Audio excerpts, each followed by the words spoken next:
Tiyamike Mulungu m'bandakucha wa tsiku labwino lapamande pamene tikukonzekera kulowa m'mapemphero amene chidziwitso chimene ndikuchilandira kuchoka kwa Ambuye chikuoneka kuti ndi tsiku la mapemphero koma ankhondo yayikulu kwambiri imene tikulimbana ndi ziwanda komanso mphamvu za akumidima zimene zikuoneka kuti zapangidwa lilizi ku dziko lonse lapansi kuti makamaka zikamenye nkhondo yake polimbana ndi ana a Mulungu mu zigawo ziwiri za munthu, chigawo cha uzimu komanso cha thupi.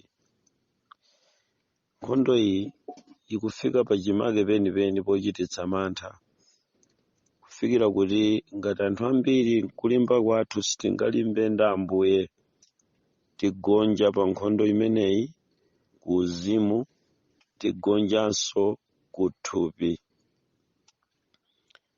Zoona kuti pokhala ndi moyo m'dziko limeneli tili ndi mdani, ndipo mdani ameneyu buku la Efeso chapter number 6 amatifotokozera za mdani ameneyu, ndipo mavesi a 10 amamulongotsola mwachonchi, amanena kuti chotsalira tazilimbikani mwa Ambuye nkulimba kwa mphamvu yake.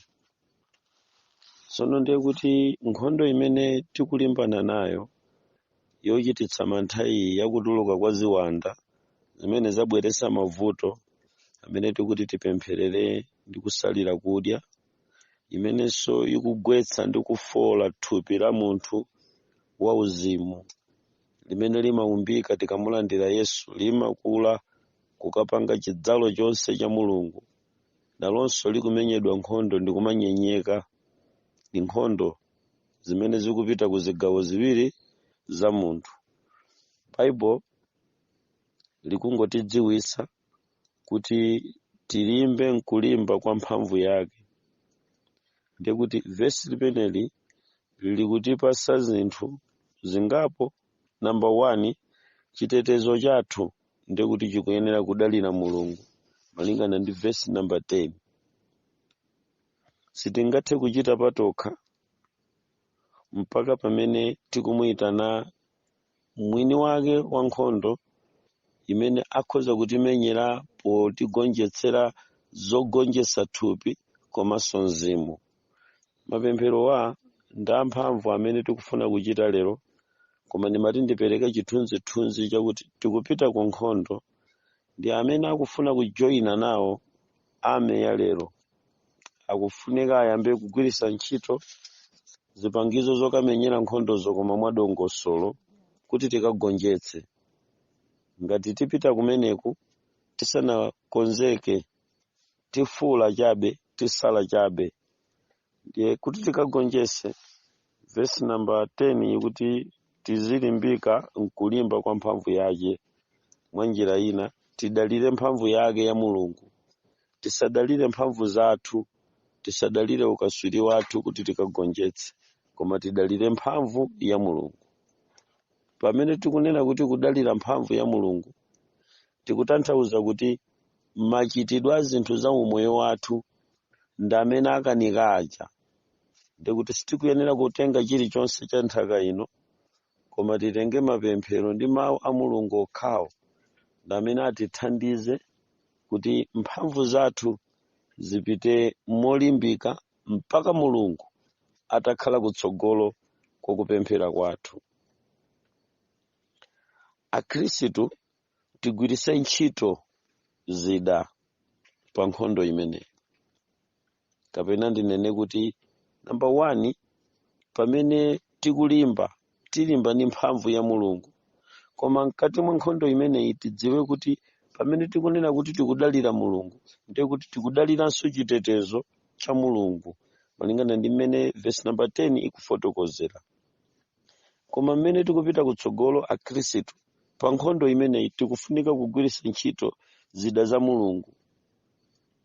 Ndi akhristu tigwiritse ntchito zidazi ngati za Mulungu monga zathu kuti zili ndi ife zidazi, ndiye tizigwiritse ntchito pa nkhondo imeneyi. Kotero tikakhala ndi mphamvu ya Mulungu, zili ngati kuti ifeyo pamalopo pamene tikukhalapo pali mphamvu ya Mulungu, ndipo pamenepo tikhoza kukafikira pamalo pamene pamaoneka mphamvu za Satana, chifukwa tatenga mphamvu za Mulungu ndipo tikupita chifupi ndi makampu adani amene tikumane nawo mkati mwa zosowa ndi mapemphero amene tikufuna kuti tikapempherewa. Kotero tikayang'ana ndi chidwi pa zimene tikufuna kukambitsanazi, tiona kuti lero ndi tsiku lapadera limene tikufunika kuti tivalekaye zida zonse, ndipo zida za Mulunguzi ndi zambirimbiri. Koma nkhondo iliyonse imene tikumenya imakhala ndi zida zake. Ngati muli ku nkhondo, amene inuyo lerolo ndi asilikali amene tikulowa mkusalako, tiyenera kudziwa kuti nkhondo iliyonse imakhala ndi zida zake. Ndiye tikupeza kuti Mulungu ndiye mwini wake wa nkhondo imeneyi, ndipo Mulungu ndiye mwininso wa zida. Ulamuliro ndi mphamvu zake anazisiyira kwa opatulika ndi okhala pafupi ndi Mulunguyo. Mwa njira ina, zida ndi za Mulungu, nkhondo ndi ya Mulungu, mphamvu ndi ya Mulungu. Koma zida zimenezi, mphamvu zimenezi, zonse zimenezi Mulungu anachita mwayi, ife tidachita mwayi kuti Iye anakwanisa kutisiyira. Na kuti tikakhale ochilimika, malingana ndi verse number 11, ndiye kuti pali zinthu zimene ifeyo tikufunika kuti tichite mukuchilimikako. Ndi apa nimafuna kuti tiyale structure ya army ya battalion imene tikufuna kuti tigwire ntchito lero, kuti tikagonjese asilikali amene atuluka kumaenje kuzunza abale athu, kutizunzanso ife tonse pamodzi ngati anthu okhulupirira Mulungu. Kodi tipange bwanji? Number 1, kuti tikagonjese nkhondo imeneyi, pakufunika kuti munthu ayime pamalo ake, koma pamalo aulamuliro. Mwina Chingerezi chikunena kuti stand in the position of authority. Tinene kuti we have to stand in the position of authority. Tiime pamalo aulamuliro. Now, kodi malo amene mukufuna kuti inuyo muime mukamapemphera mwakhala pamalo aulamuliro? Number 1, tonse timadziwa kuti tili ndi zikhulupiriro zosiyanasiyana. Anthu ambiri amene tadandaula kuti tili ndi mavuto, chikhulupiriro chathu si chimodzi. Kotero titha kuyankhidwa, ena osayankhidwa. Zisiyana mwina chifukwa cha kufoka kwa malo amene tiyime pamene tikusakasaka thandizo la mphamvu ya Mulungu. Koma nkhondoyi kuti tikapambane, choyamba ndi position imene tiyime, malo amene tiyimepo. Tikhale kuti tili m'malo aulamuliro, ndipo tikhale kuti inu ndi ine timalamulira nawo pamodzi ndi Yesu. Kapena nnene chichewa chimenecho. Number 1, kuti nkhondo imeneyi tiigonjetse, tikufunika kuti tisadafike 6 o'clock ya lero tizikonzekeretse ngati sitinamalamulira nawo pamodzi ndi Yesu, tiyambe kulamula nawo limodzi. Koma ngati tili kale muulamuliro omwewo timalamula kale ndi Yesu, ndiye tikonzeke chamuna kuti kumene tikupita kukapempherako ndi kumalo kumene kukufunika anthu amene akulamulira nawo limodzi ndi Yesu amene. Mukhale kuti mukulamulira nawo limodzi ndi Yesu. Number 2, amene mukufuna kuyima nawo mu nkhondo imeneyi, mukhale kuti sindinu mbuli pa za ufumu wanu. Usakhale bulutu ku ufumu wako, mukhale kuti maso anu akuyang'ana bwino. Mukhale kuti sindinu mbuli pa chimene mukufuna kuchita. Kwa Yesu kumene mudapita, maso mwanu munayera bwanji. Mukhale kuti mukudziwa chimene mukuchita. Nthawi zina pamene tikusala kudya, timasala pamodzi ndi mbuli zimene sizidziwa kanthu.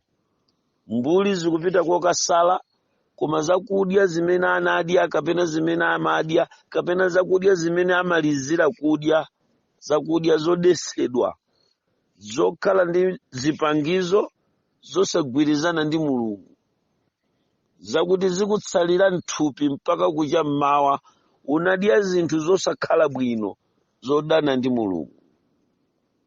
Madziwa wena ndi anthu amene sanalape koma amafuna kuchita nawo zinthu za Mulungu.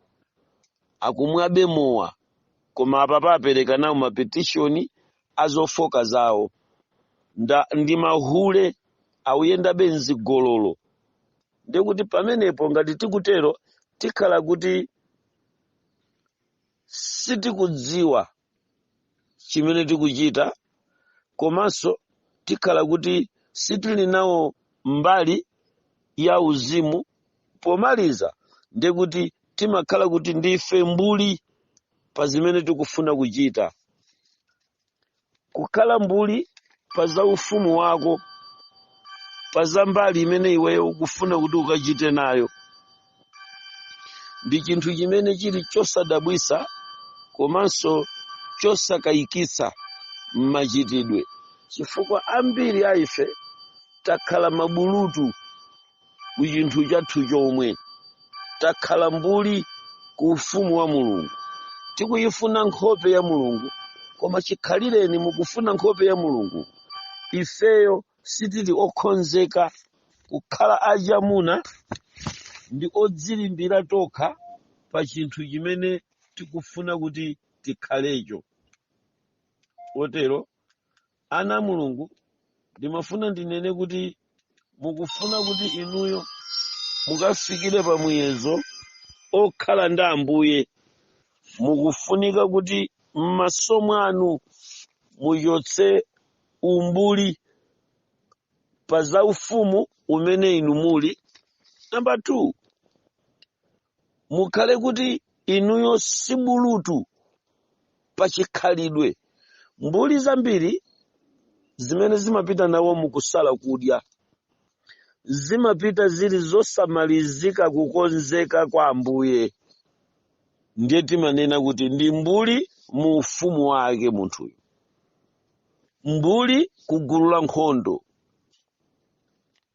Kupita ku nkhondo ni mabulutu, angakhale zida zimene zili kumeneko zitakhala zamphamvu, nkhondo imeneyo muluza, chifukwa amene mukupita nawo ku nkhondoko mmabulutu palibe chilichonse chimene amadziwa, ndipo ngakhale mmene akupita mamenyedwe a nkhondoyo sakwadziwa.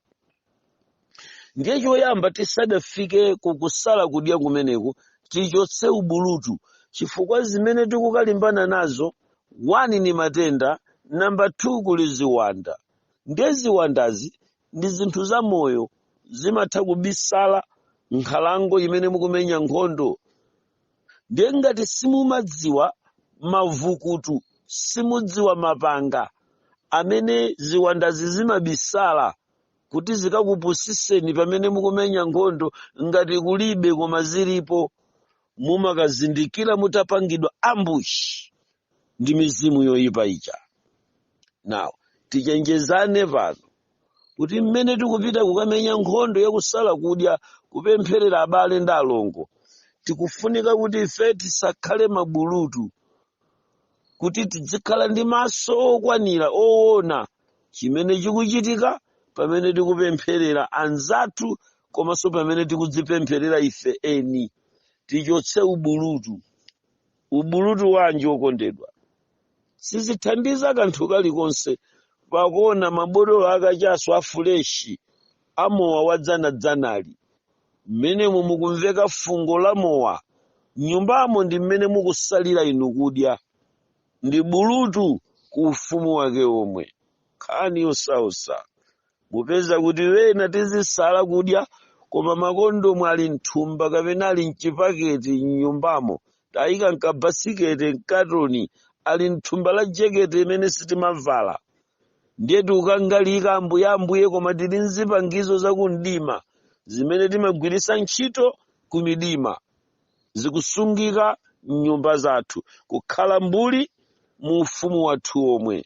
Tifunika kusamalira kwambiri kuti tiyime pa position yoyenera pamene tikuchita nkhondo, chifukwa mdaniyu amatha kubisala mu zinthu zina zace. Tamvera, wasamba bwinobwino udzuka ndiye udzola zimafuta zosalongosoka zoti mkati mwakemo adayesa kusakaniza ndi mafuta ankumba.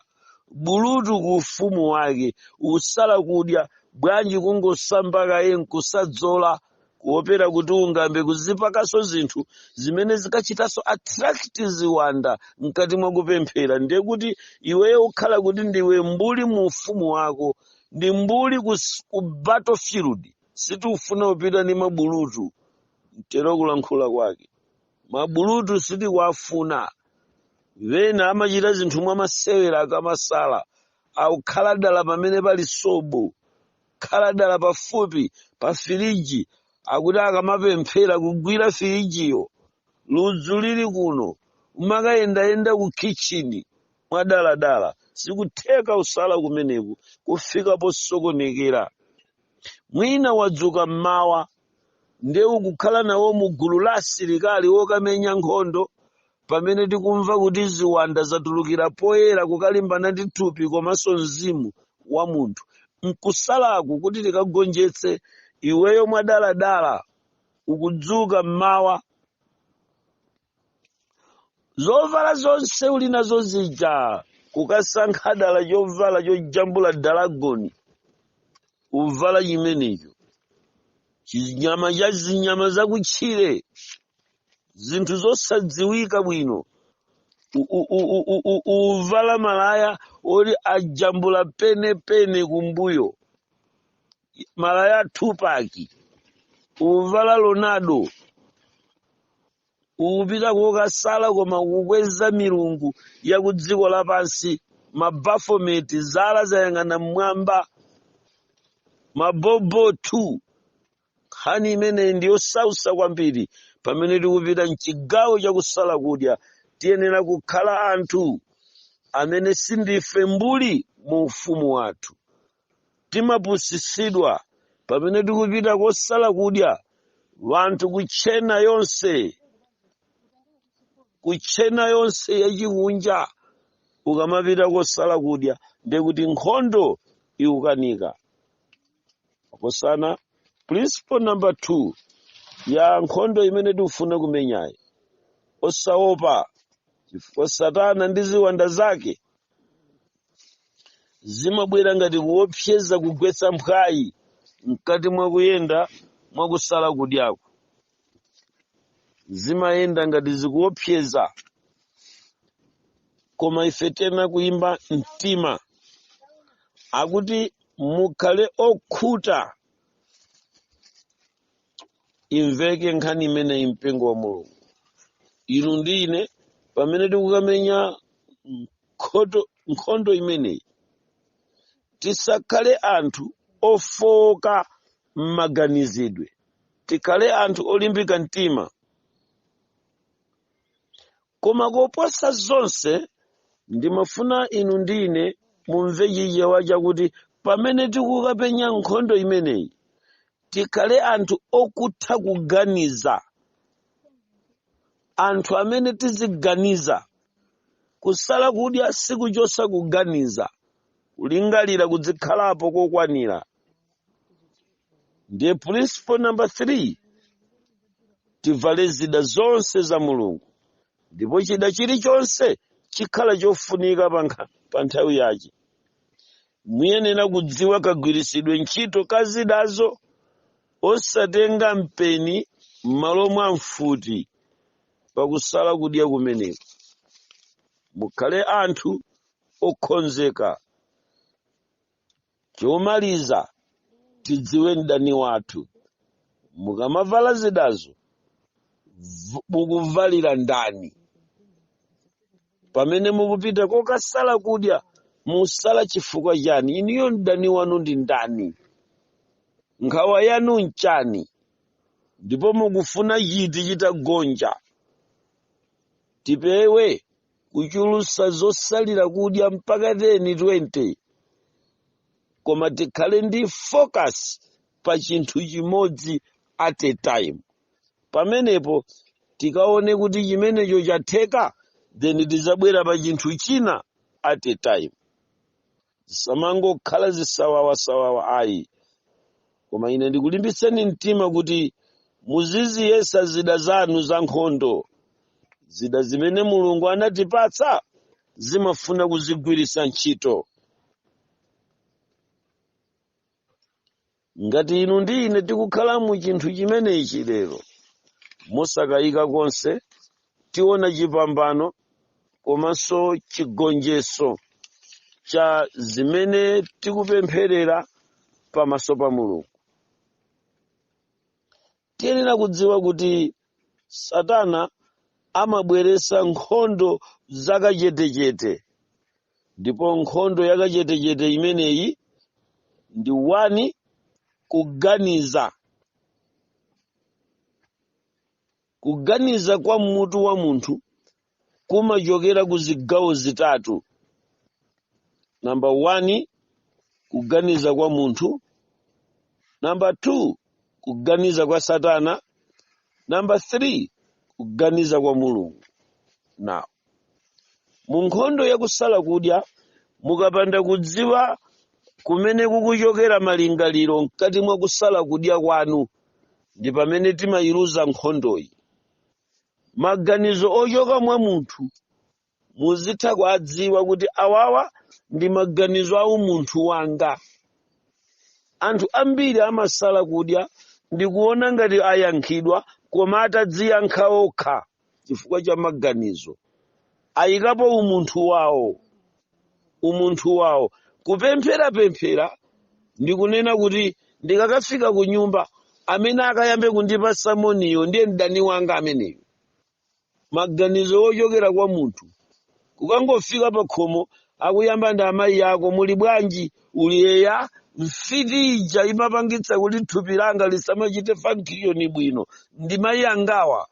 Kuyamba kuuza akazi ako kuti mavuto muwaona pamphasawa ndi amayi anga. Ukutenga maganizo ochoka kwa munthu. Pamene tikusala kudya, tipewe maganizo a munthu. Iweyo ndi munthu, umunthu wako umalankhulanso ndi iweyo. Mumakhala muli awiri, nkumazipezera mayankho ochoka kwa munthu, mafunso ochoka kwa munthu. Nkusala kudya kusalira munthu, mayankho nkuatenga kwa munthu. Tipewe maganizo a umunthu pamene tikusala kudya. Nkhani yosausatu imeneyi. Nkhani yosausa.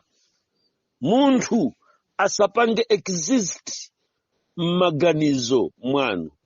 Pamene mukuona zimene zikulowa mmutu, malingaliro a umunthu, kumaona zoperewera za pakhomo pako, mapulogalamu akusala kudya ali mkati, koma ukuyendetsanso mapulogalamu ena aje mmutumu ochokera kuzofuna za munthu, tapewe. Number 2, maganizo ochoka kwa Satana, amkhayi, wosalimbikitsa, wochotsera, okayika, omakuwuza kuti mulungu sangachite kanthu pa mavuto akowa, anzanu akumasungunula mchere authandizika. Maganizo ochoka kwa Satana omanena kuti mavuto amenewa sangatheke, mukayang'ane fizorokosirape oyang'ana za misempha sirape, mukayang'ana amenewo ndi amene atathandize. Maganizo ochoka kwa Satana omakutumiza ni kumafirozoko chakuti anyamata oziwa uwongola misempha. Satana akukutumiza kuchipatala ukupempherera mavuto akowo, koma ukulandira information kuchoka kwa Satana ya chipatala china chake ya dokotala wina wache. Maganizo nkusala kudya wochokera kwa Satana akukuchosa pa mapempheropo, uli nkusalako nkukutumiza kuchina chake chimene chithandize. Mupempherera kuti mulungu akuthandizeni simuli pa ntchito, koma at the same time Satana amakutenga nkukuonetsa bwana kuti mutampititsira nkhuku, ugwire nkhuku ukapereke, akulemba. Maganizo omakuchotsa pamenepo kukupangira adi choti chithandizire kuti yankho lipezeke, koma uli pa fasting. Mwapewa maganizo ochokera ku zigawo ziwiri zosausa kwambiri, chifukwa munthu akamasala kudya kapena mwa munthu kumabwera maganizo kuchoka mbali zitatu: mbali ya munthu, mbali ya Satana ndi mbali ya mulungu. Koma niuchenjeza magawo awiriwa a munthu na Satana ni osausa. Kodi zimveka zimenezi? Zakanika ndithu sizuyenda bwino, koma ukupasa Satana maganizo kuti ayi lidazizira mthupi laka zako, mukapita kwa namwali zikayenda. Maganizo ochoka kwa Satana omanena kuti thupi limazizira, ati lidazizira, nkhani zosausa. Maganizo amenewa nkusala kudya uku atipangitsa kuvulala ku nkhondo, chifukwa ziwanda zili lede kupanga resist zimene titi tifotokozerane ndi kupemphera mkati mwa masala amenewa. Now, munthu akamasala kudya, zigawo zitatu za maganizo zimachita. Chigawo namba 2 ndi chimene ndikunena kuti maganizo wochokera kwa Satana. Pamene mukupemphera, maganizo wochokera kwa Satana amachita adi chinthu chogwirika tangible kuti muchipange apply pakusala kudya, kuti chimenecho nchimene chikhale yankho. Maganizo ochoka koma kwa Satana ndiyerekezi amenewa tapewe mu nyengo imeneyi. Tisavomereze kuti iye kupemphera tapemphera, koma tikakamwa zinthu zina zache zitithandiza, nkhani yosausa. Pamene paukondedwa tipewe chilichonse, ngakhale chimene tikuchiona kuti nchabwino titachipanga, koma ngati tikufuna kuti chikawonjezereko pa mapempheropa, ife chimenecho tichipewe. Satana amanena kuti zimene pamapemphera zili bwino, mpongofunika mukagula anointi oil kuchoka kwa pasitala chakuti kapena kwa profete chakuti mukawonjezere. Maganizo ochoka ku mdima omakhala ngati akukulozera ku zinthu zabwino, koma zimene akukakuyikamo nkuti mayankho akakhale mu mcheremo, akakhale m'madzimo, akakhale m'mafutamo. Ayi, pamene tikupemphera mapemphero awa tudula khale mahebo, tingopemphera kwa mulungu akhala yankho, basi zathera pamenepo. Tisaphatikize mpanadu. Maganizo ochokera kwa Satana amakuyikira chinthu china chake pambali, timwe mawa tikathana ni mapempherowa. Zimene timwe mwazo avukavuka, timwe mawa tikathana ni mapempherowa. Koma yoyamba tipite kwa mulungu, ameneyo ndiye thandizo lathu lopezekeratu. Pamenepa tidule maconnection amtundu uliwonse azimene timagwirisa ntchito ngati zotithandizira kuti thupi lathu likhale bwino, ngati zotithandizira ngati mayankho pa zosowa zathuzi. Sitidakuyiwaleni azimayi azotupa amene mukulimbana ndi ikira. Tili mugulu lomweli kupembeza ndi kupemphera kuti mpaka Mulungu apereke mayankho mu nyengo imeneyi. Chimenechi ndi chigawo chachiwiri cha maganizo atatu amene amabwera kwa munthu akamasala kudya, ndipo chigawo chomaliza chimene ndi chovomerezeka chimachoka kwa Mulungu. Okondedwa, valani zida zimenezi mchiuno mwanu zomwe ndiye choonadi chimene chikakupasani maganizo olunjika wochoka kwa Ambuye, kusanthula mavuto anu ndi Mulungu, kupereka mavuto anu ndi kwa Mulungu, kuyankhidwa kuchoka kwa Mulungu, mutatseka zipinda zonse za maganizidwe a umunthu, maganizidwe wochoka ngakhale kwa Satana. Maganizo tiwalandire pano ndi wochoka kwa Mulungu yekha. Mpingo wa Mulungu kumeneko kukhala kufika pachimake penipeni pakupemphera, kapena pachimake penipeni pakufuna kuona mphamvu za Mulungu zikupereka mayankho mu nyengo imene tikusala kudyayi. Mpingo ndili ndi umboni wokwanira kuti Mulungu satisiya choncho ayi. Komano kuti tikamalize zofotokozera zathuzi, titabwera ku buku la 2 Akorinto ameneyi tikayang'ana chapter chake cha namba 10 ngati mawu omangirira mu phunziro lathu lakulimbikitsana kukonzeka kwa ulendo umenewu. Chapter number 10 tichita ndi verse number 5. Ikuoneka ngati kuti verse number 5 ikunena kuti, koma nimaona ngati tiyambire pa verse number 3, pakuti pakuyendayenda mthupi sitichita nkhondo monga mwa thupi, pakuti zida za nkhondo yathu sizilinso za thupi, koma za mphamvu mwa Mulungu zakupasulira malinga ndi kugwetsa matsutsano ndi chokwezeka chilichonse chimene ndi kugwetsa chokwezeka chilichonse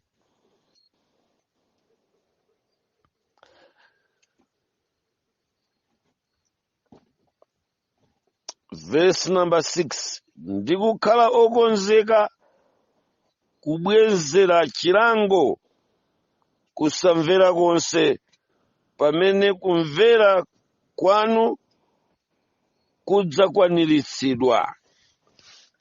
Ana Mulungu, verse number 5 ikunena kuti ndi kugwetsa matsutsano ndi chokwezeka chonse chimene chizikwezapo kana chidziwiso cha Mulungu. Pamenepa ndiye kuti akufuna kutionetsera kuti mkatikati mwa mapemphero tikuyenera kukweza maantena akhale pamwamba milongoti.